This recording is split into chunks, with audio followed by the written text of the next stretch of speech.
En el nombre del Padre, del Hijo y del Espíritu Santo. Amén. Ven, Espíritu Santo, llena los corazones de tus fieles y enciende en ellos el fuego de tu amor. Envía, Señor, tu Espíritu y todo será creado y se renovará la faz de la tierra. Oh Dios, que has iluminado los corazones de tus hijos con la luz, con la ciencia y con la gracia del Espíritu Santo, haz que nosotros, guiados por este mismo Espíritu, saboreemos la dulzura del bien y gocemos siempre de tus divinos consuelos.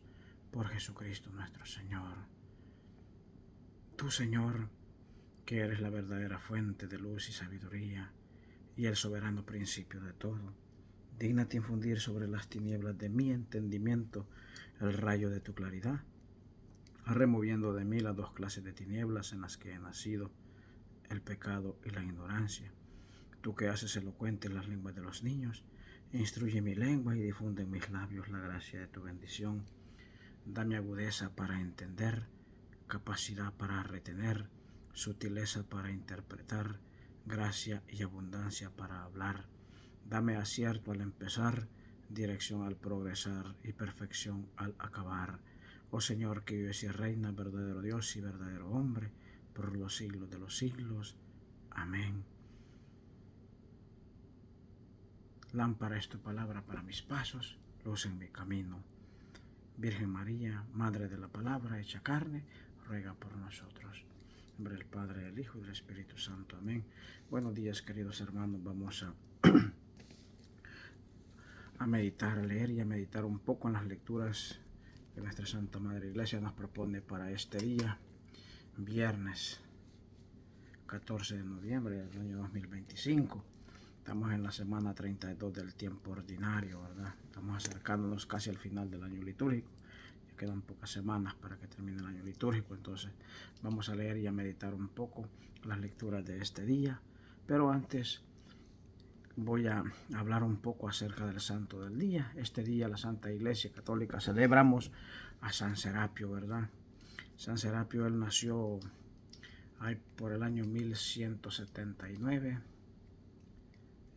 siglo XII de nuestra era cristiana, y pues él, antes de su conversión al cristianismo, pues él era un soldado, él era un caballero que andaba pues luchando guerras, batallas, inclusive participó en las cruzadas del rey Ricardo, ¿verdad? De corazón, rey de Francia, y así anduvo pues por muchos años luchando en cruzadas y todo eso junto a su padre, que también era caballero y soldado. Pero un día pues siente el llamado de Dios y se convierte, ¿verdad? Y salió del ejército y entró a la congregación de los mercedarios, es decir, a los caballeros de la Virgen de la Merced. Y ya pues cuando él ya está dentro de los mercedarios, él, después de andar luchando y agarrando esclavos y asesinando gente, él, por el contrario, comenzó a cumplir el evangelio y comenzó su lucha, pero ya no para matar, para esclavizar, sino que para liberar a los esclavos. Y en esa lucha pues él también buscaba no solo la liberación física de la esclavitud, sino que también la liberación del pecado de las personas, y comenzó a luchar también por la conversión de estos esclavos. Y pues luchó tanto que él llegó a salvar y a dejar en libertad a centenares, a millares de esclavos, pues en diferentes partes del mundo, especialmente en Francia, en España y en Argelia. Pues, y en Argelia pues es donde él en el año pues 1240, o sea, estamos hablando, no vivió tanto, vivió solamente 61 años, pero bien aprovechados al final de su vida, pues ahí donde él murió martirizado, ¿verdad? Donde fue el martirizado por confesar la fe en Cristo Jesús, por ser fiel a su iglesia y por cumplir el evangelio pues que llevaba pues a luchar por los más necesitados, especialmente por la gente esclavizada. Él los liberaba y luchaba y los convertía también al cristianismo, y por eso es martirizado en 1240. Eso más o menos, pues es santo es el que se celebra este día, San Serapio. Entonces vamos a leer las lecturas de este día. La primera lectura está tomada del libro de la sabiduría, en el capítulo 13, versículos del 1 al 9. Insensatos han sido todos los hombres que no han conocido a Dios y no han sido capaces de descubrir a través de las cosas buenas que se ven a aquel que es, y que no han reconocido al artífice fijándose en sus obras, sino que han considerado como dioses al fuego, al viento, al aire sutil, al cielo estrellado, al agua impetuosa o al sol y a la luna que rigen el mundo. Fascinados por la belleza de las cosas, pensaron que estos eran dioses. Sepan cuánto los aventaja el Señor de todas ellas, pues fue el autor mismo de la belleza quien las creó. Y si fue su poder y actividad lo que los impresionó, deduzcan de ahí cuánto más poderoso es aquel que las hizo. Pues reflexionando sobre la grandeza y hermosura de las criaturas, se puede llegar a contemplar a su Creador. Sin embargo, no son estos tan dignos de reprensión, pues tal vez andan desorientados, buscando y queriendo encontrar a Dios. Cómo viven entre sus obras, se esfuerzan por conocerlas y se dejan fascinar por la belleza de las cosas que ven, pero no por eso tienen excusa, pues si llegaron a ser tan sabios para investigar el universo, ¿cómo no llegaron a descubrir fácilmente a su Creador? Palabra de Dios. Te alabamos, Señor. Oremos todos con el Salmo responsorial, Salmo 18. Los cielos proclaman la gloria de Dios. Los cielos proclaman la gloria de Dios y el firmamento anuncia la obra de sus manos. Un día comunica su mensaje al otro día y una noche se lo transmite, se lo susurra a otra noche. Los cielos proclaman la gloria de Dios. Sin que pronuncien una palabra, sin que resuene su voz, a toda la tierra llega su pregón. A toda la tierra llega su pregón y su mensaje hasta el fin del mundo. Los cielos proclaman la gloria de Dios. Aleluya, aleluya. Estén atentos y levanten la cabeza, porque se acerca la hora de su liberación, dice el Señor. Lectura del Santo Evangelio según San Lucas. Gloria a ti, Señor Jesús. En el capítulo 17, versículos del 26 al 37. En aquellos días Jesús dijo a sus discípulos: lo que sucedió en tiempo de Noé también sucederá en tiempo del Hijo del Hombre. Comían y bebían, se casaban hombres y mujeres, hasta el día en que Noé entró en el arca.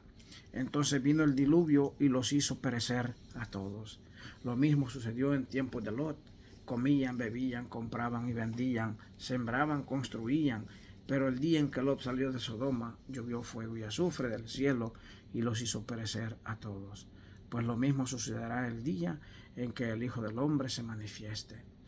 Aquel día, el que esté en la azotea y tenga sus cosas en la casa, que no baje a recogerlas, y el que esté en el campo, que no mire hacia atrás. Acuérdense de la mujer de Lot.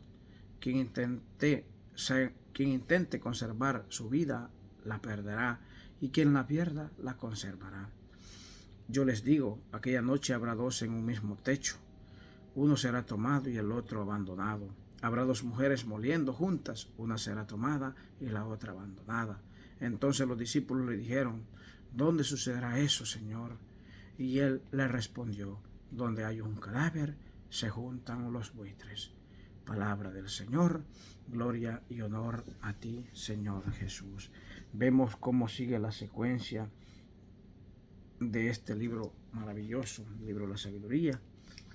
Este día, pues, este libro está reprendiendo a los sabios y entendidos, pero no solamente a ellos, sino también a nosotros, cuando nosotros pues buscamos, nos maravillamos, nos afanamos por tantas cosas de este mundo y dejamos de lado lo más importante, lo más maravilloso, lo más bello, lo más lindo, que es Dios. Dice la lectura, pues, que son insensatos todos aquellos hombres que no han sido capaces de poder contemplar a Dios en sus criaturas, que no han sido capaces de ver tanta belleza que hay en el mundo para poder llegar a su Creador. Y menciona la lectura, pues, de que han habido personas también, inclusive, recordemos, pues, vámonos a tiempos antiguos, cuando los indígenas de América, pues ellos veneraban al sol, a la luna, y creían que eran dioses. La lectura habla de eso. Y también en el pasado pues vemos que los griegos tenían un dios para todo, Poseidón, que Apolo, que Zeus, tantas, que esos en realidad no son dioses, no existen, o sea, son pura gente de razón, es decir, que solamente existían en las mentes de los seres humanos. Pero también hoy en día tal vez nosotros no adoremos al sol, no adoremos la luna, no adoremos las estrellas, pero muchas veces nosotros estamos como también cayendo en el mismo pecado de idolatrar, de poner en lugar de Dios cosas materiales. Muchas veces nosotros idolatramos pues los bienes materiales, es decir, el dinero, el trabajo. Si ganamos pues un porcentaje de dinero, queremos el doble. Queremos a veces la mejor casa, queremos el mejor carro, queremos la mejor ropa para vestirnos, queremos las mejores joyas para andar, queremos los mejores olores para ponernos en nuestro cuerpo. Y todo eso pues estamos actuando como estas personas del pasado, pues que ellos idolatraban pues a los astros, idolatraban la lluvia, el agua, el sol, la luna, las estrellas. Y nosotros pues tal vez no estamos idolatrando, no estamos como poniendo en primer plano esas cosas, pero estamos poniendo en primer plano lo que les he mencionado, pues muchas veces el dinero.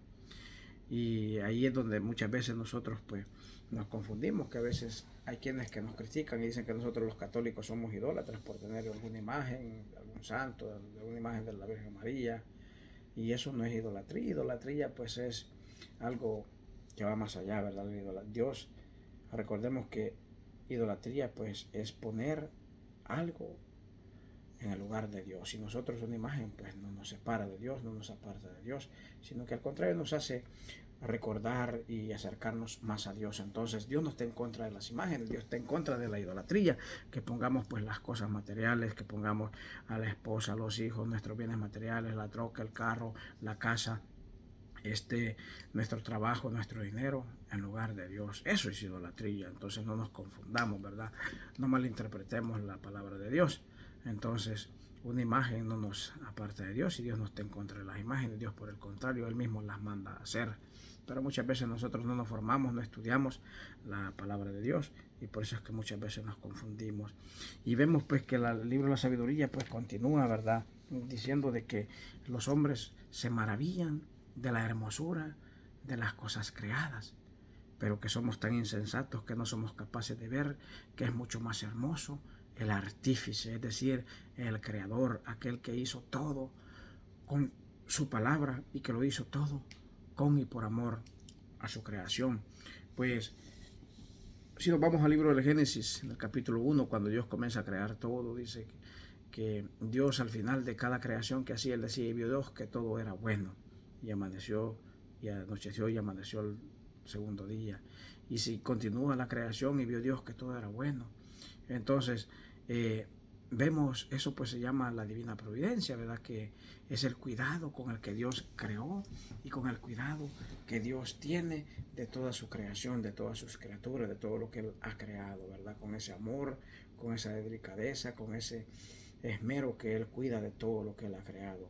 Eso es la divina providencia, ¿verdad? Entonces, yo pienso y digo de que con un momento que Dios ya no tuviera cuidado de todo lo que Él creó, todo desaparecería y volviera el caos, volviera el abismo, como dice el libro del Génesis, pues volviera todo aquello y ya no, aquella oscuridad, ya no existiría todo lo bello que nosotros vemos y nosotros pues debemos de llegar a ver y a contemplar a Dios en la belleza de sus criaturas.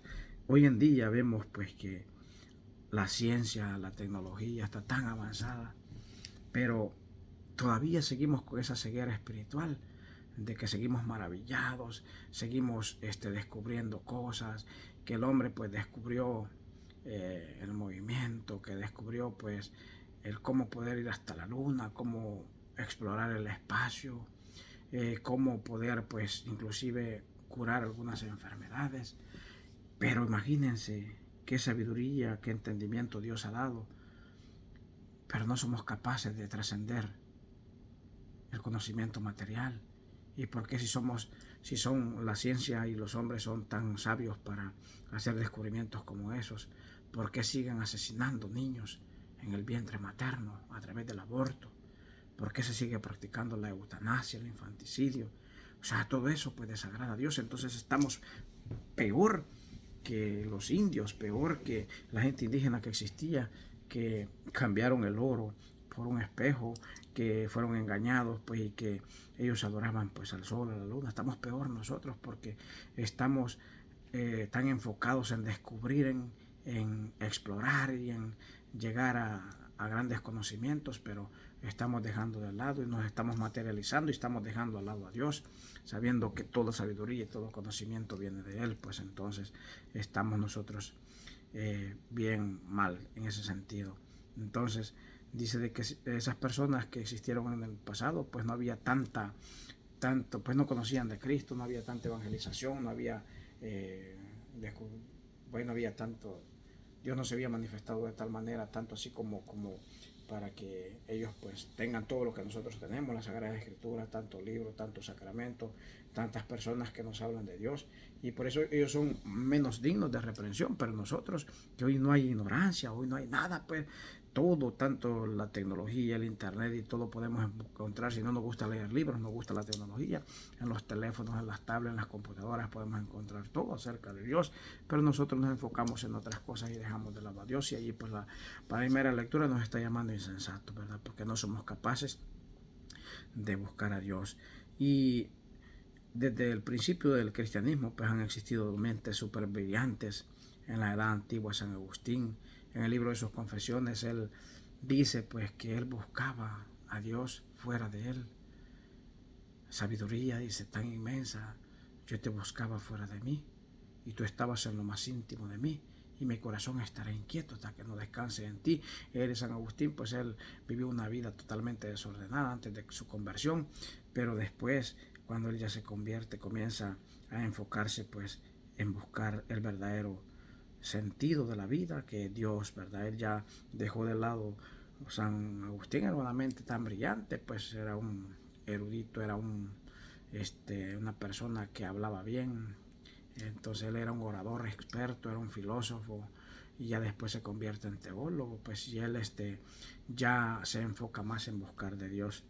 Y él era pues de la orden de los maniqueos. Pues los maniqueos siempre buscaban, pues eran muy sabios, y el único que a veces confundían las cosas. Entonces San Agustín pertenecía a eso. Los maniqueos, pues ellos sabían que existía el mal, que existía el bien, que existía el Dios, que existía el diablo, pero no, ahí se quedaban, no iban más allá. Después, en la Edad Media, pues surge otro gran santo, que es el más sabio de la Iglesia Católica, que es Santo Tomás de Aquino, que de hecho la oración que yo rezo antes de comenzar la reflexión fue escrita por él, la oración del estudiante, a la que yo rezo: tú, Señor, que eres la verdadera fuente. Santo Tomás de Aquino solo vivió 49 años, pero fue un tipo tan sabio, tan inteligente, que Dios lo dotó de inteligencia y sabiduría. Él pues, siendo teólogo y filósofo a la vez, él llega a comprobar la existencia de Dios, inclusive llegó a descubrir y a proponer 5 vías para descubrir que Dios existía, para comprobarles a las personas de su tiempo la existencia de Dios, y luchaba con eso, pues contra la incredulidad de las personas. Y él pues dice,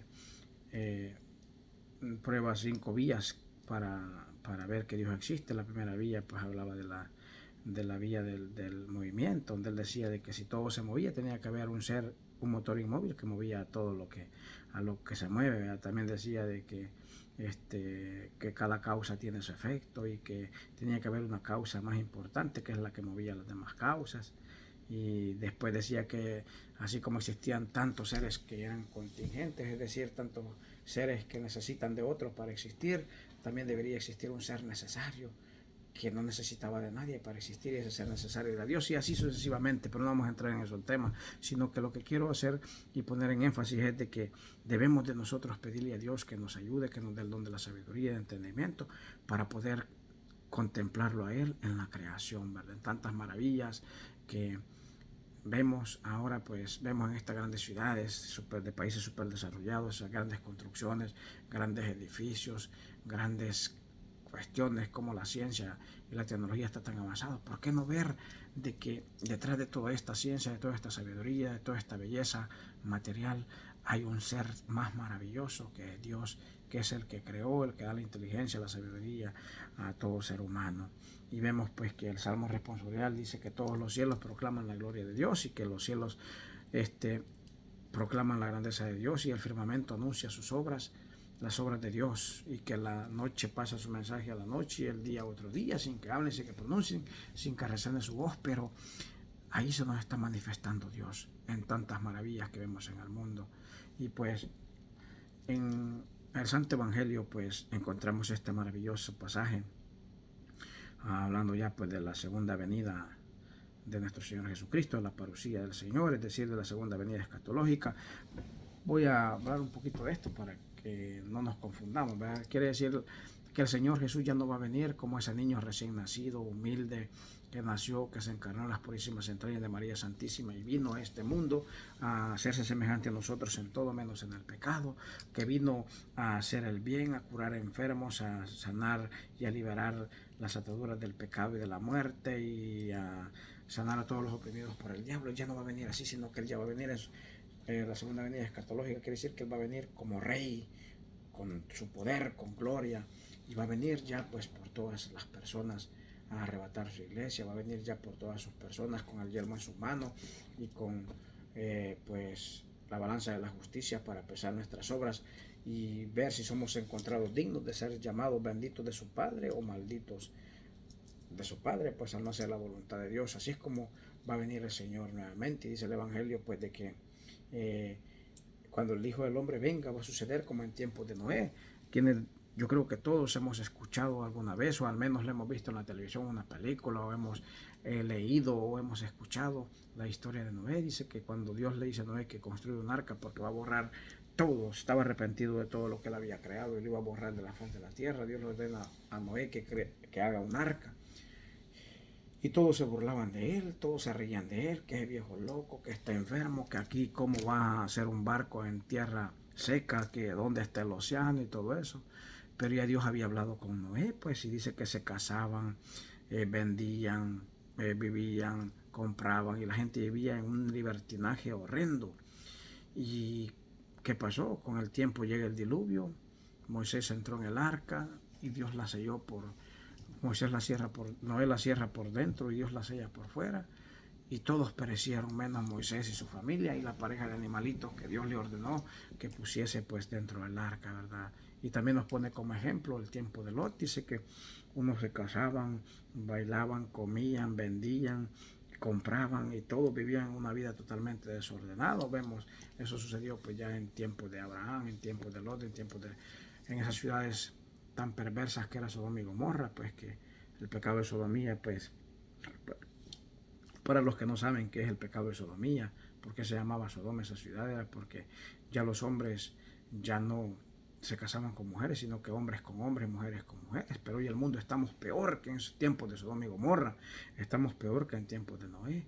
Pero Dios es fiel a sus palabras, a sus promesas, a su misericordia, y por eso es que Él no ha destruido nuevamente el mundo, pues no ha barrido con nosotros, porque Él es fiel a sus promesas. Pero nosotros debemos de ser inteligentes y debemos de ser humildes y sencillos y buscar de Dios, ya no vivir depravadamente, ya no vivir así en tiempos de Sodoma y Gomorra, ya no vivir como en tiempos de Noé, sino que comenzar a recapacitar, a vivir una vida de gracia, una vida llena de Dios, una vida llena de sabiduría, escudriñando su santa palabra y pues haciendo caso a sus leyes y siendo más dóciles a la voz del Espíritu Santo, a la voz de nuestra conciencia, que es la misma voz de Dios, y ya no tanto a todo lo que el mundo nos ofrece, ¿verdad? Pidámosle a Dios que nos ayude, que nos dé entendimiento, sabiduría, y que nos ayude pues a cumplir su voluntad. Dice la lectura continúa pues de que en aquel día, dice, el que esté en la azotea, es decir, en los techos de sus casas, que no baje a recoger sus cosas,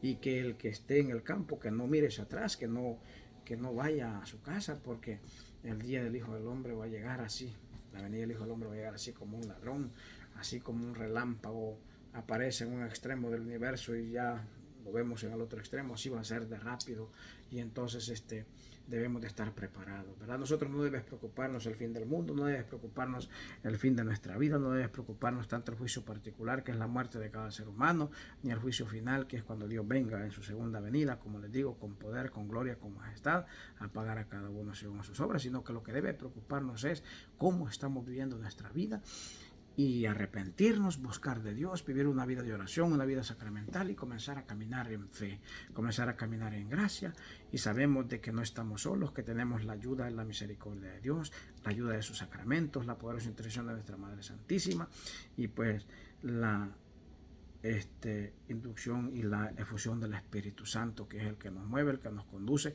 que nos empuja, que nos anime, que nos alienta a vivir de una manera diferente, ¿verdad? Entonces es lo que debe preocuparnos a nosotros. Dice el Evangelio de que en aquel tiempo, dice, van a haber en un mismo techo, un mismo lecho, una misma casa, van a haber dos personas, una va a ser tomada y la otra va a ser dejada. Van a haber dos mujeres moliendo, una va a ser llevada y la otra dejada. ¿Qué quiere decir esto, hermanos? Quiere decir de que los que van a ser dejados, los que vamos a quedar, pues vamos a ser los que no estemos cumpliendo la voluntad de Dios, los que estemos cumpliendo más nuestra voluntad, nuestros caprichos, haciéndole caso más al diablo, al mundo y al demonio, a la carne, y no al Espíritu de Dios, ¿verdad? Y los que van a ser arrebatados van a ser las personas que estén viviendo una vida de gracia, una vida en comunión con Dios, una vida llena de obras de caridad, una vida llena de obras de misericordia, una vida de fe, viviendo una vida sacramental, es decir, aquellas personas que ya no sean insensatos como en la primera escritura, sino aquellas personas que sean capaces de contemplar a Dios en su creación, en sus criaturas y en todas las maravillas que Dios ha creado. Aquellas personas que sean capaces de ser dóciles a la voz del Espíritu Santo y cambiar esos corazones de piedra, esos corazones endurecidos, esos corazones odiosos, esos corazones rencorosos, con la ayuda del Espíritu Santo, convertirlos en unos corazones amantes y amados, que sean capaces de amar a Dios sobre todas las cosas, y amar a sus hermanos como a ellos mismos. Entonces pidámosle a Dios su gracia, su fuerza, su fortaleza, para que nosotros comencemos a caminar en fe y comencemos a obrar ya no conforme a nuestros caprichos, a nuestro ego, a nuestros antojos, sino conforme a la luz de la gracia del Espíritu Santo a través de la palabra de Dios. Que el Señor nos bendiga, nos guarde de todo mal y nos lleve a la vida eterna. Amén. En nombre del Padre, del Hijo y del Espíritu Santo. Amén. Feliz y bendecido viernes para todos.